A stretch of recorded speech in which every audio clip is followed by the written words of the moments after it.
I came home a day earlier than anyone expected. The flight was quiet, the cab ride long, and my body was heavy from the medical workshop. I was exhausted, but nothing could have prepared me for the sound that hit me as I unlocked my front door. Laughter, clinking glasses, the unmistakable hum of a party. At first, I thought I'd walked into the wrong house. But then I saw it. Streamers, balloons, and a massive white banner stretched across my living room wall. Bold letters screamed. There were 92 people crammed into my house.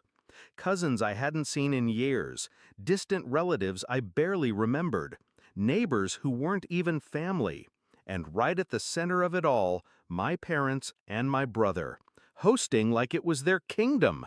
My house, my walls, my food, my absence. They hadn't even told me. I stood at the doorway, invisible, like a ghost at my own funeral.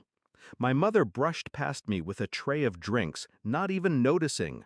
My father laughed at some uncle's joke, his hand resting on my brother's shoulder as if he were the only child that mattered. For a split second, rage boiled up my throat. I wanted to scream, to shatter glasses, rip down that banner, and drag every last one of them out by their necks. But instead, I smiled. A small, quiet smile. Because they'd already lost. They just didn't know it yet. I grew up believing blood meant loyalty. My parents drilled it into me. Sacrifice for family, forgive family, put family first. And I did. Every damn time. I funded their bills when they fell behind. I helped my brother through college. I gave without asking, because I thought that's what love meant. But love, I learned that night, was just their mask for greed.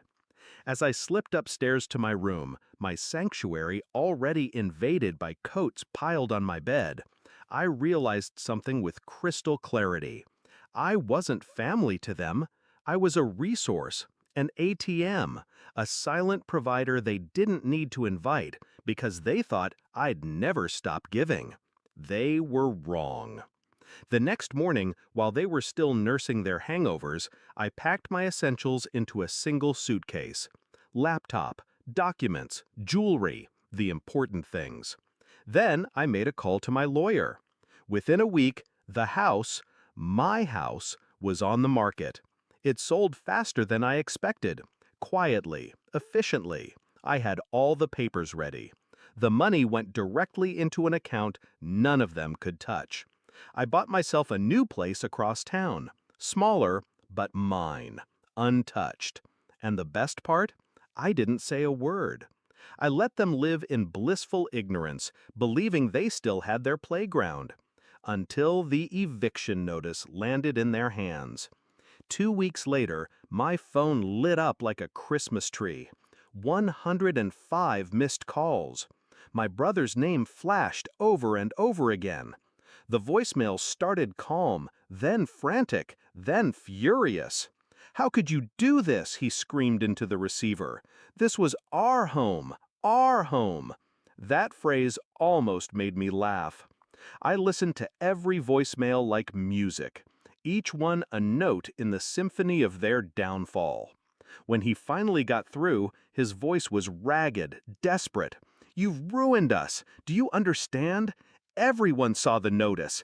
Everyone knows. You humiliated us." I waited. Silence stretched. Then I said the only thing that mattered. No. I reminded you whose house it really was. Click. I ended the call. I didn't need to confront them face to face. The humiliation was already complete. The family that had gathered so proudly under that banner, "Family means forever," now whispered about the son and daughter who'd been tossed out, about the parents who had been evicted like squatters. Their empire of appearances collapsed.